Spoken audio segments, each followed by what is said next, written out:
എല്ലാവർക്കും നമസ്കാരം. ഇന്ന് നമ്മൾ ചെയ്യുന്നത് ടെൻഡർ കോക്കനട്ട് പായസമാണ്, ഇളനീർ പായസം. കുറച്ച് സമയമെടുത്ത് ചെയ്യേണ്ട പായസമാണെങ്കിലും നല്ല ടേസ്റ്റി ആയിട്ടുള്ള എളുപ്പത്തിൽ കുറച്ച് ഇൻഗ്രീഡിയൻസ് കൊണ്ട് തയ്യാറാക്കാൻ പറ്റുന്ന ഒന്നാണ്. എങ്ങനെയാണ് ചെയ്യുന്നതെന്ന് നോക്കാം.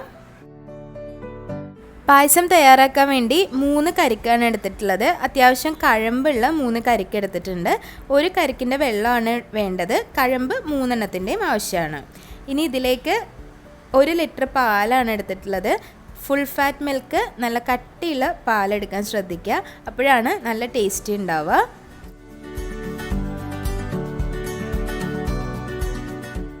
പാലിലേക്ക് 1/2 കപ്പ് പഞ്ചസാര ചേർത്ത് കൊടുക്കാം. മിൽക്ക് മെയ്ഡ് ചേർക്കണമെങ്കിൽ ചേർക്കാം. മിൽക്ക് മെയ്ഡ് ചേർക്കുകയാണെങ്കിൽ തിളപ്പിക്കുന്ന സമയത്ത് ചേർത്ത് കൊടുത്താൽ മതി. ഇനി ഇതിലേക്ക് ഒരു ഗ്ലാസ്, ചെറിയ ഗ്ലാസ് വെള്ളവും 1 ടീസ്പൂൺ നെയ്യും കൂടി ചേർത്ത് കൊടുക്കണം. ഇനി ഇത് കുറുക്കിയെടുക്കുക. ഞാൻ 1 ലിറ്റർ പാലാണ് എടുത്തിട്ടുള്ളത്. ഇത് കുറുക്കി 1/2 ലിറ്റർ ആക്കി എടുക്കണം. അപ്പോഴേക്കും നല്ല കട്ടിയായിട്ട് വരും. കൂടെ തന്നെ നല്ല കളറൊക്കെ മാറി നമ്മളൊരു പാലട പായസമൊക്കെ ഉണ്ടാക്കുന്ന ഒരു കളറിലേക്ക് എത്തും. ചെറിയ തീയിൽ വെച്ചിട്ട് കുറുക്കിയെടുക്കുക. തിളച്ചതിന് ശേഷം ചെറിയ തീയിൽ വെച്ച് ഇളക്കി കുറുക്കിയെടുക്കണം. കുറച്ച് സമയം എടുക്കുന്ന പായസമാണ്, പക്ഷേ നല്ല ടേസ്റ്റി ആയിട്ടുള്ള ഒന്നാണ്.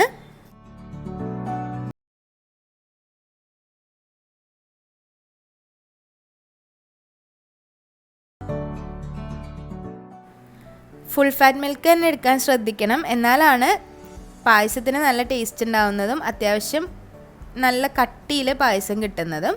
അപ്പോൾ ഇത് നന്നായിട്ടൊന്ന് കുറുക്കിയെടുക്കാൻ കുറച്ച് സമയം എടുക്കും, പക്ഷേ ചെറിയ തീയിൽ തന്നെ വെച്ച് കുറുക്കിയെടുക്കുക. തിളയ്ക്കുന്നത് വരെ വലിയ തീയിൽ വെക്കാവുന്നതാണ്. അതിന് ശേഷം ചെറിയ തീയിൽ വെച്ചിട്ടൊന്ന് കുറുക്കിയെടുക്കണം.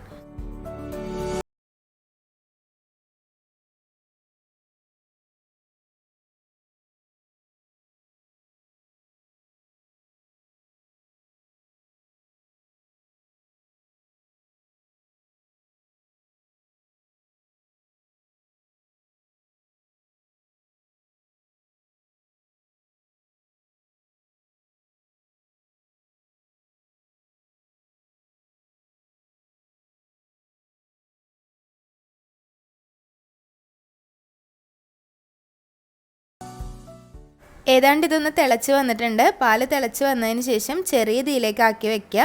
അതുപോലെ പാല് തിളപ്പിക്കുമ്പോൾ കുറച്ച് വലിയ പാത്രം എടുക്കുന്നത് നല്ലതായിരിക്കും. അപ്പോൾ അങ്ങ് തിളച്ച് പൊങ്ങിയൊന്നും വരില്ല. ചെറിയ തീയിൽ വെച്ച് നല്ലതുപോലെ കുറുക്കി പകുതിയാക്കി എടുക്കണം. ഇനി ഈ ഒരു പായസത്തിലേക്ക് നമ്മൾ പാല് പിന്നെ തിളപ്പിക്കില്ല. ടെൻഡർ കോക്കനട്ട് മിക്സ് ഈ തിളപ്പിച്ച പാലിലേക്കാണ് ഒഴിക്കുന്നത്. അതുകൊണ്ട് തന്നെ പാലിൻ്റെ കട്ടി ഇമ്പോർട്ടൻ്റ് ആണ്. അതുകൊണ്ട് തന്നെ കുറച്ച് കുറുകിയിട്ടുള്ള പായസം വേണം എന്നുള്ളവരാണെങ്കിൽ നല്ലതുപോലെ കുറുക്കി കളർ മാറ്റിയെടുക്കണം. ഇപ്പോൾ ഏതാണ്ട് കളറൊക്കെ മാറി കുറുകി വന്നിട്ടുണ്ട്. പാല് പകുതിയായി വന്നിട്ടുണ്ട്. ഇനി ഇതിലേക്ക് 1/2 ടീസ്പൂൺ ഏലക്ക പൊടിച്ചത് ഇട്ട് കൊടുക്കാം. അതിന് ശേഷവും ഞാനൊന്ന് കുറച്ചുകൂടി ഒന്ന് കുറുക്കിയെടുത്തിട്ടുണ്ട്. ഇങ്ങനെ തയ്യാറാക്കിയ പാല് ഒരു പാത്രത്തിലേക്ക് ഒഴിച്ച് വയ്ക്കുക. അത്യാവശ്യം ഒന്ന് ആറി വരണം. ഇങ്ങനെ പാൽ ആറി വരുന്ന സമയം കൊണ്ട് ടെൻഡർ കോക്കനട്ട് തയ്യാറാക്കിയെടുക്കാം. ഞാനിവിടെ 3 കരിക്കിൻ്റെ കഴമ്പാണ് എടുത്തിട്ടുള്ളത്. ചെറിയ കഷ്ണങ്ങളാക്കി മുറിച്ചെടുക്കണം. അതല്ലാന്നുണ്ടെങ്കിൽ ഒരു മിക്സിയിൽ ഇട്ടിട്ട് ജസ്റ്റ് ഒന്ന് ക്രഷ് ചെയ്തിട്ട് എടുക്കാം. അപ്പോഴും നല്ല ടേസ്റ്റി ആയിരിക്കും. ഒരുപാട് അങ്ങ് അടിച്ചെടുക്കണ്ട, അപ്പോൾ കടിക്കാനൊന്നും കിട്ടില്ല. ജസ്റ്റ് ഒന്ന് ക്രഷ് ചെയ്തിട്ട് എടുക്കുക, അല്ലെങ്കിൽ വളരെ ചെറിയ കഷ്ണങ്ങളാക്കി മുറിച്ചെടുക്കുക. ഇനി ഇതും നമുക്കൊന്ന് വേവിച്ചെടുക്കണം. നമ്മളെടുത്ത ടെൻഡർ കോക്കനട്ട് കുറച്ചൊന്ന് കട്ടി ഉണ്ടാവും. ആ ഒരു കട്ടി മാറി നല്ല സോഫ്റ്റായി കിട്ടാനാണ് ഇതൊന്ന് വേവിച്ചെടുക്കുന്നത്. അപ്പോൾ ഒരു പാത്രത്തിലേക്ക് ഈ ഒരു കരിക്കിൻ്റെ കഴമ്പ് ചേർത്ത് കൊടുക്കാം. ഇത് കരിക്ക് വെള്ളത്തിൽ തന്നെയാണ് വേവിക്കുന്നത്. 3 കരിക്കിൻ്റെ കഴമ്പും 1 കരിക്കിൻ്റെ വെള്ളത്തിലാണ് വേവിക്കുന്നത്. അല്ലാന്നുണ്ടെങ്കിൽ നിങ്ങളുടെ അടുത്ത് എത്രയാണോ കഴമ്പുള്ളത് അതൊന്ന് മുങ്ങിക്കിടക്കാൻ പാകത്തിന് വെള്ളം ഒഴിച്ചാൽ മതി. കരിക്ക് നമ്മൾ ചൂടാക്കി വേവിച്ചെടുക്കുമ്പോഴും നല്ലതുപോലെ ശ്രദ്ധിക്കണം. ഒട്ടും വലിയ തീയിൽ വെക്കരുത്. ചെറിയ തീയിൽ വെച്ച് മാത്രം കരിക്ക് ഇതുപോലെ ഒന്ന് സോഫ്റ്റാക്കി എടുക്കണം. അല്ലാന്നുണ്ടെങ്കിൽ കരിക്കിൻ്റെ കളറ് മാറിപ്പോവും. കളറ് മാറി ഒരു തരം നീല കളറായിട്ട് വരും. അപ്പോൾ ചെറിയ തീയിൽ വെച്ച് ഈ കരിക്ക് നല്ലതുപോലെ സോഫ്റ്റാക്കി എടുക്കുക.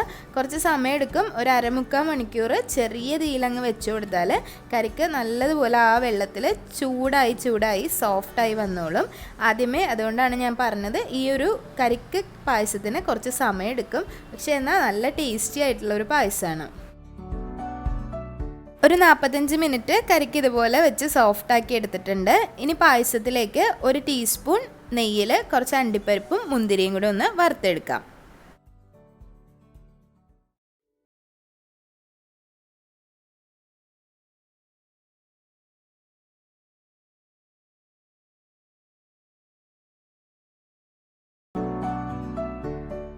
നേരത്തെ നമ്മൾ തയ്യാറാക്കി വെച്ചിട്ടുള്ള പാല് നല്ലതുപോലെ ആറി വന്നിട്ടുണ്ട്. ഈ ഒരു പാലിലേക്ക് കരിക്കിൻ്റെ മിക്സ് ചേർത്ത് കൊടുക്കാം. ഇപ്പോൾ കരിക്കിൻ്റെ വെള്ളവും കുറഞ്ഞ് കിട്ടിയിട്ടുണ്ടാവും, അതുപോലെ കരിക്ക് നന്നായി സോഫ്റ്റായും കിട്ടിയിട്ടുണ്ടാവും. ഈ ഒരു മിക്സ് ഈ ഒരു പാലിലേക്ക് ചേർത്ത് കൊടുക്കുക. ഇനി ഒരിക്കലും പായസം ലൂസായി കഴിഞ്ഞാൽ അടുപ്പിൽ വെച്ച് ഒന്നും കൂടി ഒന്ന് വെള്ളം കുറച്ച് എടുക്കരുത്. അങ്ങനെ ആയാൽ ഇത് പിരിഞ്ഞു പോകാൻ ചാൻസ് ഉണ്ട്. കാരണം പാലും കരിക്കുമാണ്. അതാണ് ആദ്യം നമ്മൾ പാല് നന്നായി കുറുക്കിയെടുക്കുന്നത്.